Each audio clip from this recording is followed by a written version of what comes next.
నమస్కారం. నేను మీ Phani Bhaskar, Dilsukhnagar, Hyderabad. Welcome to Pasumarthi Jyothishyalayam. Please do subscribe my channel for more videos. Video నచ్చినట్టయితే లైక్ చేయండి, మీ బంధుమిత్రులు శ్రేయోభిలాషులకి కూడా షేర్ చేయండి. ఈ వీడియోలో మనము కుంభరాశి వారికి ఆగస్టు నెల మాస ఫలితాలు తెలుసుకునే ప్రయత్నం చేద్దాం. ఇక్కడ చూసినట్టయితే మనకి ఒకంత అనుకూలమైన ఫలితాలు అనేవి కలగటం లేదు. షష్టంలో గురువు, ద్వితీయ లాభాధిపతి ఒకంత ఇబ్బందికరమైన పరిస్థితి, శని వక్ర సంచారం, అలాగే ఇక్కడ కొంత రాహుకేతువులు జన్మల్లో.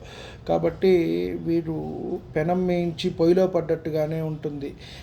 వచ్చే 2-3 నెలలు కూడా కొంత చాలా జాగ్రత్తగా వ్యవహరించవలసిన పరిస్థితి. ఈ మాసం అంతా కూడా శుభాశుభాలు మిశ్రమంగా ఉంటాయి. కొంత జాగ్రత్త అవసరము. స్నేహితుల సహాయ సహకారాలు అందుతాయి, కానీ అన్నింటా కూడా జాగ్రత్త. కుటుంబ సభ్యుల మధ్య ఏకీభావం అనేది లోపిస్తుంది. అలాగే సంతానానికై కొంత ఖర్చు చేయవలసి ఉంటుంది. పదవీ లాభం అనేది ఉంటుంది. ద్వితీయార్థంలో కొంత కుటుంబంలో చిక్కులు చికాకులు భార్యాభర్తల మధ్య ఏర్పడే అవకాశం అనేది ఉంది. బంధుమిత్ర విరోధములు, ధన నష్టములు కూడా కలిగే అవకాశం ఉన్నది. అంటే శని వక్ర సంచారం వల్ల ఇక్కడ జన్మంలో రాహు ఉన్నారు ఆల్రెడీ, సప్తమ కేతువు, శని కూడా ఫలితాలు ఇస్తారు. కాబట్టి కొంత ఇబ్బంది, గురుబలం కూడా లేదు. కాబట్టి నడిచే మహర్దశకు పరిహారం చేసుకోవటము, వచ్చే 4 నెలలు కూడా జాగ్రత్తగా చేసే పని చేసుకుంటూ,